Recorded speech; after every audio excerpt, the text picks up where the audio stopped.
Assalamualaikum warahmatullahi wabarakatuh. Saya Hasnia Sari dari kelas 11 MIPA. Di sini saya akan menjelaskan materi tentang Indonesia Merdeka yang merupakan materi pembelajaran sejarah Indonesia.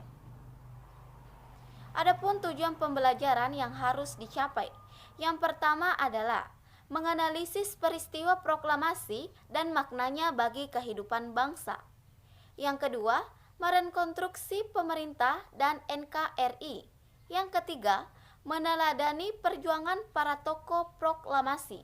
Dan yang keempat, mensyukuri nikmat Tuhan Yang Maha Esa yang telah memberikan karunia kemerdekaan kepada bangsa Indonesia. Yang pertama, Jepang menyerah kepada sekutu. Tanggal 6 dan 9 Agustus 1945, kota Hiroshima dan Nagasaki dibom atom oleh sekutu. Ledakannya seperti gunung api yang jatuh ke bumi. Setelah itu, tanggal 15 Agustus 1945, Jepang menyerah kepada sekutu tanpa syarat karena faktor pengeboman kota Hiroshima dan Nagasaki. Sebelum Jepang menyerah pada sekutu, Komando Tentara Jepang Wilayah Selatan memberikan dan menyepakati kemerdekaan Indonesia tanggal 7 September 1945. Tanggal 7 Agustus 1945, dibentuk Dokuritsu Junbi Inkai atau Panitia Persiapan Kemerdekaan Indonesia atau sering disebut dengan PPKI, disetujui oleh Jenderal Torochit dan diketuai oleh Insinyur Soekarno dan Wakil Dr. Andes Muhammad Hatta. Dan tugasnya melanjutkan BPU PKI. Beranggotakan dengan 21 orang dan berasal dari berbagai daerah, di antaranya Jawa 12 wakil, Sumatera 3 wakil, Sulawesi 2 wakil, Kalimantan 1 wakil, Sunda Kecil 1 wakil, Maluku 1 wakil, golongan penduduk Cina 1 wakil. Tanggal 9 Agustus 1945, Jenderal Torochit memanggil Soekarno, Muhammad Hatta, dan Rajiman Widyodiningrat untuk pergi ke Dalat, Saigon, salah satu pusat tentara Jepang. 12 Agustus 1945, Jenderal Torochit mengucapkan selamat atas terpilihnya Soekarno dan Muhammad Hatta sebagai ketua dan wakil ketua PPKI. 14 Agustus 1945, Soekarno, Muhammad Hatta, dan Rajiman Widyodiningrat kembali ke Jakarta. Kedua, perbedaan pendapat dan penculikan. Tanggal 15 Agustus merupakan hari yang menegangkan bagi Jepang dan Indonesia. Karena itu merupakan titik akhir melanjutkan PD2. Para pejuang melancarkan gerakan bawah tanah. Sultan Syahrir merupakan tokoh muda yang mengetahui beria penyerahan Jepang terhadap sekutu. Hari Rabu tanggal 15 Agustus 1945 pada pukul 22.00 waktu Indonesia Barat, para pemuda dipimpin oleh Wikana, Sukarni, dan Darwis datang ke rumah Soekarno di Jalan Pengesang 56, Jakarta, memaksa memproklamasikan kemerdekaan paling lambat tanggal 16 Agustus 1945. Para pemuda gagal memaksa Soekarno dan golongan tua. Sekitar pukul 24.00 waktu Indonesia Barat, diadakan pertemuan di Jalan Ciki, Jakarta. Para pemuda yang datang ialah Sukarni, Yusuf Kunto, Khairul Saleh, dan Sodanko Singgi yang ditunjuk pemimpin pertemuan tersebut. Baru sekitar pukul 4.00 waktu Indonesia Barat, tanggal 16 Agustus 1945, para pemuda dan rombongan menuju Rengas Dengklok. Daerah ini dipilih karena terpencil, yaitu 15 km dari Kedung Gede, Karawang, dan adanya hubungan baik antara Daidan Peta Purwakarta dan Daidan Jakarta. Ketika sampai, mereka disambut oleh Sedanko Subeno dan Afan. Mereka ditempatkan di rumah Kie Song, yaitu Simpati Perjuangan Bangsa Indonesia. Yang ketiga, Perumusan teks proklamasi hingga pagi. Soekarno pertama kali menuliskan kata pernyataan proklamasi. Soekarno kemudian bertanya kepada Muhammad Hatta dan Ahmad Soebarjo, bagaimana bunyi rancangan pada draft pembukaan Undang-Undang Dasar. Kedua orang yang ditanya pun tidak ingat persis. Ahmad Soebarjo kemudian menyampaikan kalimat, "Kami bangsa Indonesia." Dengan ini menyatakan kemerdekaan Indonesia. Muhammad Hatta menambahkan kalimat, hal-hal yang mengenai pemindahan kekuasaan dan lain-lain diselenggarakan dengan cara seksama dan dalam tempo yang sesingkat-singkatnya. Soekarno menuliskan, Jakarta, 17 Agustus 1945, Wakil-Wakil Bangsa Indonesia, sebagai penutup. Pukul 4.00 waktu Indonesia Barat dini hari, Soekarno minta persetujuan dan minta tanda tangan kepada semua yang hadir sebagai wakil-wakil bangsa Indonesia. Para pemuda menolak dengan alasan sebagian yang hadir banyak yang menjadi kolaborator Jepang. Soekarno mengusulkan agar teks proklamasi ditandatangani oleh dua orang tokoh, yakni Soekarno dan Muhammad Hatta, atas nama bangsa Indonesia. Usul Soekarno diterima. Dengan beberapa perubahan yang telah disetujui, maka konsep itu kemudian diserahkan kepada Sayuti Malik untuk diketik. Demikian pertemuan dini hari itu menghasilkan naskah proklamasi. Agar seluruh rakyat Indonesia mengetahuinya, naskah itu harus disebarluaskan. Soekarno mengusulkan agar naskah tersebut dibacakan di lapangan Ikada yang telah dipersiapkan bagi berkumpulnya masyarakat Jakarta untuk mendengar pembacaan naskah proklamasi. Tetapi Soekarno tidak setuju karena tempat itu adalah tempat umum yang dapat memancing bentrokan antara rakyat dengan militer Jepang. Beliau sendiri mengusulkan agar proklamasi dilakukan di rumahnya di Jalan Pegangsaan Timur nomor 56. Usul tersebut disetujui dan naskah proklamasi dibacakan bersama Hatta di tempat itu pada hari Jumat tanggal 17 Agustus 1945 pukul 10.00 di tengah-tengah bulan Ramadan, bulan puasa. Yang keempat, pembacaan proklamasi pukul 10 pagi. Pada pukul 5 pagi tanggal 17 Agustus 1945, para pemimpin dan pemuda keluar dari rumah Laksana Maeda dengan diliputi kebanggaan. Mereka telah sepakat untuk memproklamasikan kemerdekaan di rumah Soekarno di Jalan Pegangsaan Timur nomor 56 pada pukul 10 pagi. Sebelum pulang, Muhammad Hatta berpesan kepada PM dia untuk memperbanyak teks proklamasi dan menyiarkannya ke seluruh dunia. Semua alat komunikasi digunakan untuk menyambut proklamasi. Pamflet, pengeras suara, dan mobil-mobil dikerahkan ke segenap penjuru kota. Tanpa diduga, pada hari itu barisan pemuda berbondong-bondong menuju lapangan Ikada. Para pemuda datang ke tempat itu karena informasi yang disampaikan dari mulut ke mulut bahwa proklamasi akan diselenggarakan di lapangan Ikada. Rupanya Jepang telah mencium kegiatan para pemuda malam itu, sehingga mereka berusaha untuk menghalang-halanginya. Lapangan Ikada telah dijaga oleh pasukan Jepang yang bersenjata lengkap. Pada pagi hari itu juga, rumah Soekarno dipadati oleh sejumlah massa.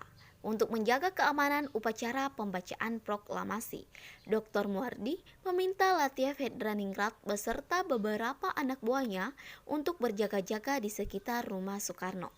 Sementara itu, Wali Kota Jakarta, Suwiryo, memerintahkan kepada Wilopo untuk mempersiapkan peralatan yang diperlukan seperti mikrofon.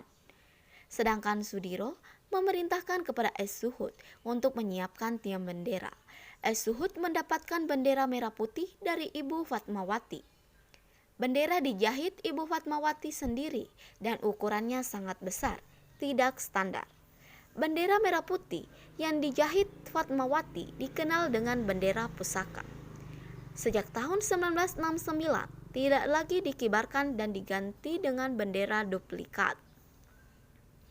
Acara yang direncanakan pada upacara bersejarah itu adalah: yang pertama, pembacaan teks proklamasi; yang kedua, pengibaran bendera merah putih; dan yang ketiga, sambutan Wali Kota Suwiryo dan Dr. Muardi dari Keamanan. 5. Kebahagiaan rakyat atas kemerdekaan Indonesia. Tanggal 19 Agustus 1945, Sri Sultan Hamengkubuwana dan Sri Paku Alam telah mengirim kawat ucapan selamat kepada Presiden Soekarno dan Wakil Presiden Muhammad Hatta atas berdirinya Negara Republik Indonesia dan atas terpilihnya dua tokoh tersebut sebagai Presiden dan Wakil Presiden. Kemudian untuk mempertegas sikapnya, Sri Sultan Hamengkubuwana dan Sri Paku Alam pada tanggal 5 September 1945 mengeluarkan amanat antara lain sebagai berikut. 1. Negeri Yogyakarta Hadiningrat bersifat kerajaan dan merupakan daerah istimewa dari negara Indonesia. Yang kedua, Sri Sultan sebagai kepala daerah dan memegang kekuasaan atas negeri Yogyakarta Hadiningrat. Yang ketiga, hubungan antara negeri Yogyakarta Hadiningrat dengan pemerintah pusat negara RI bersifat langsung. Sultan selaku kepala daerah istimewa bertanggung jawab kepada Presiden.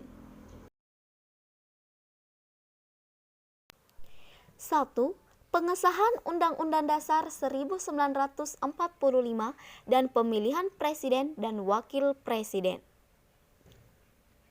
Pada tanggal 18 Agustus 1945, PPKI melakukan sidang yang menghasilkan persetujuan dan pengesahan UUD atau Undang-Undang Dasar, yang kemudian dikenal sebagai Undang-Undang Dasar 1945. Sebelum konsep itu disahkan, atas prakarsa Muhammad Hatta, berdasarkan pesan dari tokoh Kristen di Indonesia bagian timur, sila pertama dasar negara yang tercantum dalam pembukaan UUD 1945 yang berbunyi, ketuhanan dengan kewajiban menjalankan syariat Islam bagi pemeluk-pemeluknya, diubah menjadi ketuhanan yang Maha Esa. Setelah proklamasi, PPKI melakukan rapat pertama di Pejambon, sekarang dikenal sebagai Gedung Pancasila. Sekitar pukul 11.30, sidang pleno dibuka di bawah pimpinan Soekarno.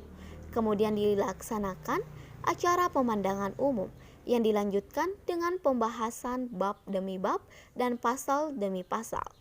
Sidang dilanjutkan dengan pemilihan presiden dan wakil presiden. Sebagai dasar hukum, pemilihan presiden dan wakil presiden tersebut harus disahkan dulu pasal 3 dari aturan peralihan. Ini menandai untuk pertama kalinya presiden dan wakil presiden dipilih oleh PPKI. Kedua, pembentukan departemen dan pemerintahan daerah. Sidang PPKI dilanjutkan kembali pada tanggal 19 Agustus 1945. Acara yang pertama adalah membahas hasil kerja panitia kecil yang dipimpin oleh Otto Iskandar Dinata.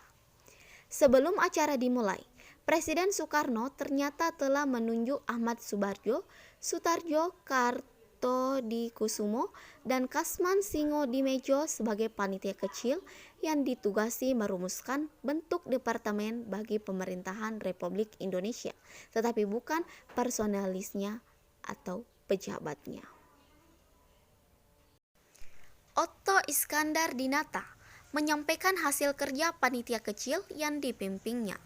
Hasil keputusannya tentang pembagian wilayah NKRI menjadi 8 provinsi, yaitu sebagai berikut.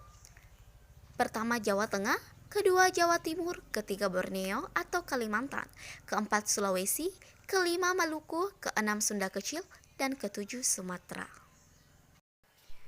Adapun hasil yang disepakati, NKRI terbagi atas 12 departemen sebagai berikut, yaitu Kementerian Dalam Negeri, Kementerian Luar Negeri, Kementerian Kehakiman, Kementerian Keuangan, Kementerian Kemakmuran, Kementerian Kesehatan, Kementerian Pengajaran, Kementerian Sosial, Kementerian Pertahanan, Kementerian Penerangan, Kementerian Perhubungan, dan Kementerian Pekerjaan Umum.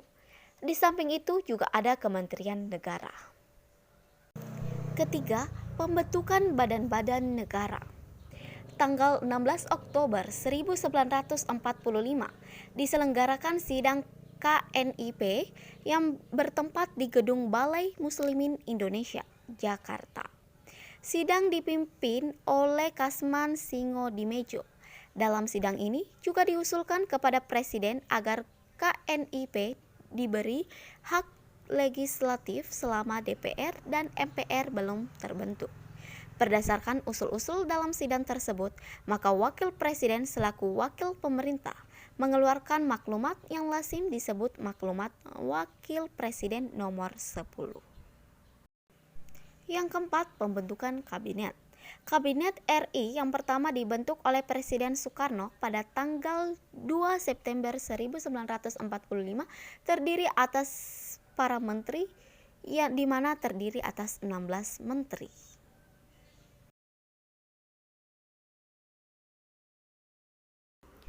Yang kelima, pembentukan berbagai partai politik.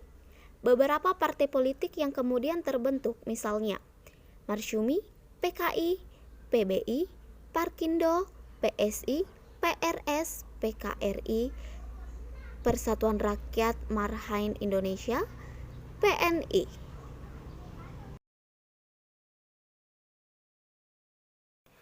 Keenam, Komite Van Aksi dan lahirnya badan-badan perjuangan.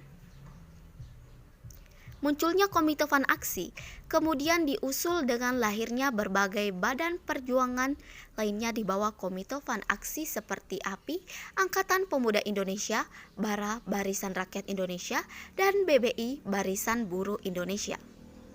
Di Surabaya muncul BBI pada tanggal 21 Agustus 1945. Kemudian pada tanggal 25 Agustus 1945 dibentuk Angkatan Muda oleh Sumarsono dan Ruslan Wijasastra. Kedua tokoh ini kemudian membentuk Angkatan Muda dan Pemuda di PRI, Pemuda Republik Indonesia, bersama Bung Tomo pada tanggal 23 September. Ketujuh, lahirnya Tentara Nasional Indonesia. Sebagai negara yang wilayahnya luas, tentara mutlak diperlukan sebagai benteng pertahanan. Sebutan TNI, Tentara Nasional Indonesia, lebih populer dengan sebutan APRI, Angkatan Bersenjata Republik Indonesia, yang terdiri atas Badan Keamanan Rakyat, Tentara Keamanan Rakyat, dari TKR, TRI ke TNI.